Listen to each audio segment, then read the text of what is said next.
como o irmão Timóteo disse, né? O que é para nós a cruz? Versículo 18. É o poder de Deus.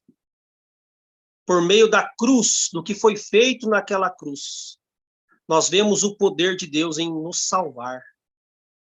Não havia outro meio, irmãos. Era necessário que um justo, né, tomasse o nosso lugar para que Deus pudesse ser honrado. Né? Era ou ele ou nós sendo condenados no inferno. O Senhor veio, tomou o nosso lugar e honrou a Deus que foi desonrado pelo pecado. Nós vamos ver um pouquinho mais à frente que na cruz Deus fez justiça. Deus não perdoa pecado. Nós devemos entender isso. Deus julgou, condenou o pecado. Em Cristo, como diz 2 Coríntios, né? Ele foi feito pecado para que nós pudéssemos ser feitos justiça de Deus. Deus não fez vista grossa ao pecado. Pelo contrário, ele suportou até que viesse a Cristo. Foram todos feitos sob a paciência de Deus. Poderíamos abrir um versículo lá, irmão Deusimar, por favor? Eu acho que é Romanos, capítulo 3.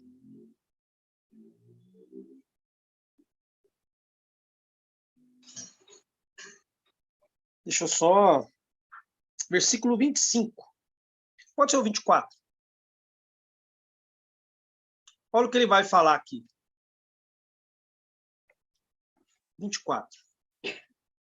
Sendo justificados gratuitamente pela sua graça, pela redenção que há em Cristo Jesus, ao qual Deus propôs para propiciação, algumas versões traz propiciatório, como tem ali do grego que o irmão colocou, pela fé no seu sangue, para demonstrar a sua justiça, pela remissão dos pecados dantes cometidos, agora foram cometidos antes sob o quê? Sob a paciência de Deus. Deus, então, tudo que o homem fez desde Adão, Deus teve paciência. Esperou até que o Senhor Jesus Cristo viesse e ali pendurado naquela cruz, naquelas 3 horas de trevas, Deus pega o castigo que todos antes de Cristo e até o último após Cristo mereciam. E ali ele vai derramar aquele juízo sobre o Senhor Jesus, naquela cruz. Ali Deus descarregou a sua ira santa sobre aquele bendito homem, naquela cruz, o nosso substituto. Versículo 26. Para a demonstração da sua justiça neste tempo presente, para que ele seja justo e justificador daquele que tem fé em Jesus. Então, o Senhor, Deus na cruz foi justo. Por que ele foi justo? Porque ele castigou o pecado. Né? Ele derramou a ira sobre o pecado. E o Senhor Jesus tomou o nosso lugar. Agora Deus pode justificar todo aquele que tem fé em Jesus. Então, isso que o apóstolo estava trazendo para eles, dizendo, a minha pregação consiste na cruz. E a cruz, essa pregação da cruz, é loucura para os que perecem. Porque quando o homem natural olha para isso, como o irmão Timóteo falou, ele fala, eu não entendo isso. Isso é loucura. Está dizendo, então, que eu posso ser salvo se eu olhar para Cristo, se eu reconhecer o que ele fez na cruz como meu substituto, eu estou salvo. Mas não é possível. Isso é loucura. Isso é loucura. Então, por isso que a pregação, né, voltando lá, irmão, por favor, 1 Coríntios, por isso que ele fala que a palavra da cruz, no 18, é loucura para os que perecem. Porque eles olham e falam, mas não faz sentido. Mas nós sabemos, a palavra da cruz é o poder de Deus. É por meio do que aconteceu na cruz que Deus pode ser justo e justificador. Deus não fez vista grossa para o nosso pecado. Pelo contrário, ele castigou, né, derramou sua ira sobre o nosso substituto bendito. Então, para nós, isso é o poder de Deus. E para nós é suficiente. Reconhecemos que o Senhor Jesus Cristo fez na cruz, fez, e a sua obra e o seu sangue nos purifica de todo pecado. Já não há mais condenação para nenhum mais que crê. Por isso que para nós que somos salvos, a cruz é o poder de Deus. E nós devemos pregar isto, irmãos. Não devemos querer acrescentar nada à cruz de Cristo. Nesses últimos dias, os homens são, né, os santos são tentados a querer acrescentar algo, a querer não falar sobre a cruz, não falar sobre o sangue derramado, não pode mais falar de sangue, não pode mais falar do pecado, né? Então, muito daqueles dos evangelistas e dos irmãos têm tentado mudar o método e têm sido infelizes, porque para nós, a cruz, a mensagem da cruz, é o poder de Deus.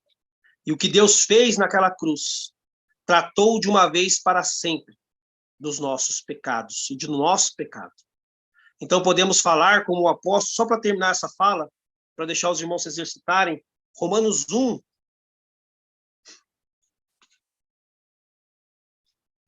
versículo 16.